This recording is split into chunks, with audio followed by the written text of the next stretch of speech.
La India, el segundo país en población después de China, es la cuna de una cultura milenaria, de las lenguas más antiguas que se conocen en el planeta y de gran cantidad de religiones y formas de pensamiento aún vigentes.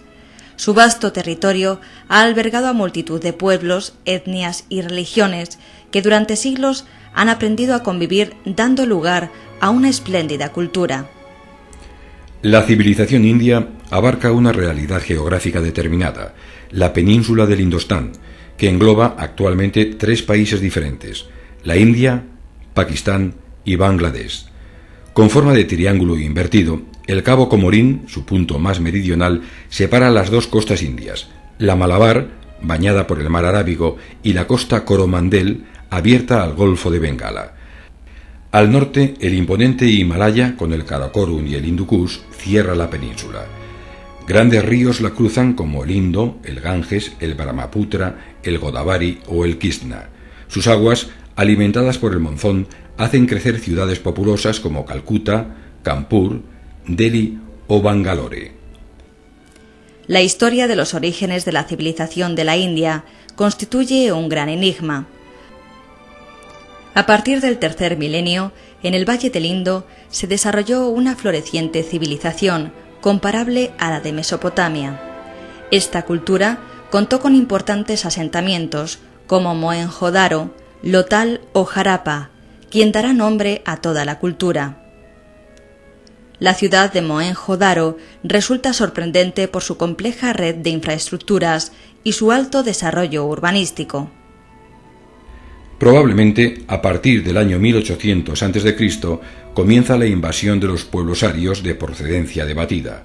Entre los siglos VII y VI se crean numerosos principados tribales a lo largo del Ganges, siendo el más importante el de Magadha. En el siglo VI nacieron Buda y Hina, fundadores del budismo y del jainismo, respectivamente, 2 religiones que jugarán un papel fundamental en la cultura india. La expedición de Alejandro Magno a la India en el año 326 a.C. produjo la entrada de la influencia griega en la región. La dinastía Maurya, que gobernó en la India entre los años 322 y 187 a.C., configuró el primer imperio bien documentado. El emperador residía en Pataliputra, desde donde gobernaba sobre las capitales provinciales Taxila, Taxali, Ujjain y Subarnagari. Los gobernantes Maurya son los creadores del primer arte indio. Su religión oficial, el budismo, se sirvió del arte para hacer llegar de forma gráfica a todos los habitantes del imperio los ideales y las normas del gobierno. Pero la principal aportación del arte Maurya es el stupa, un tipo de monumento funerario que conmemora la muerte de Buda y es a la vez un símbolo cósmico, una reproducción de la estructura del universo. Entre los stupas más conocidos, el número 1 de Sanchi es uno de los más representativos del arte indio. El siguiente gran momento de la civilización india es el llamado Imperio Gupta, entre los siglos IV y V después de Cristo. El imperio, a partir de un pequeño núcleo inicial en el valle del Ganges, se extendió por casi todo el norte de la India actual. La estabilidad social, la tolerancia religiosa, la paz continuada y el enriquecimiento económico dieron lugar a uno de los periodos más brillantes de la historia de la humanidad, en el que se realizaron las pinturas de Ajanta, la Capilla Sistina de Oriente. En la escuela de Sarnath, la capital intelectual de Asia, la plástica budista llegó a su momento álgido, mientras que la rica literatura escrita en sánscrito produjo joyas como el Kama Sutra, representación filosófica y simbólica del amor carnal.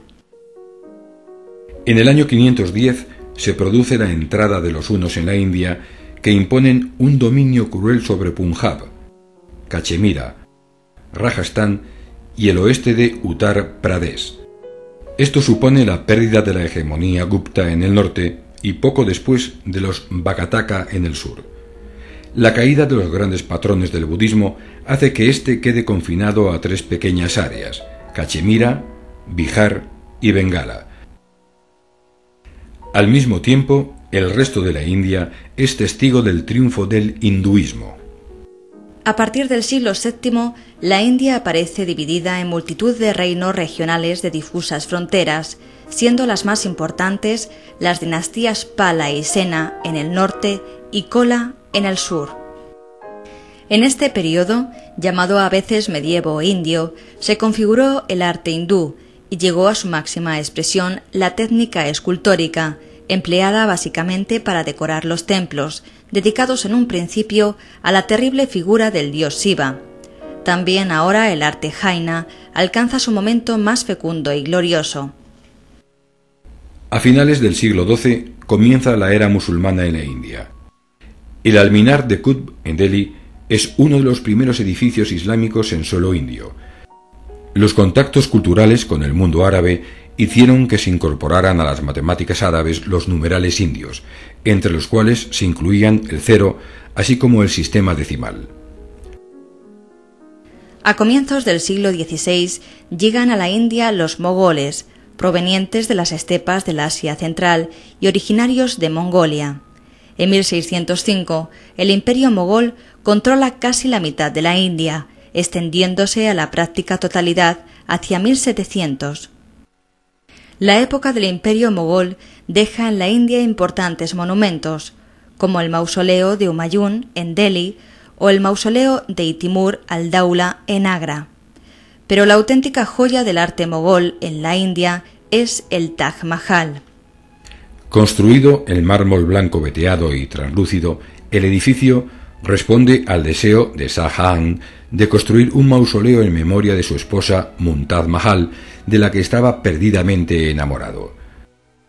Jade de China, calcedonia de Egipto y perlas y ámbar de Damasco fueron empleados por 20.000 obreros que trabajaron de día y de noche y a lo largo de 20 años en la construcción de este auténtico poema de amor en piedra. A partir del año 1700 comienza el declive mogol.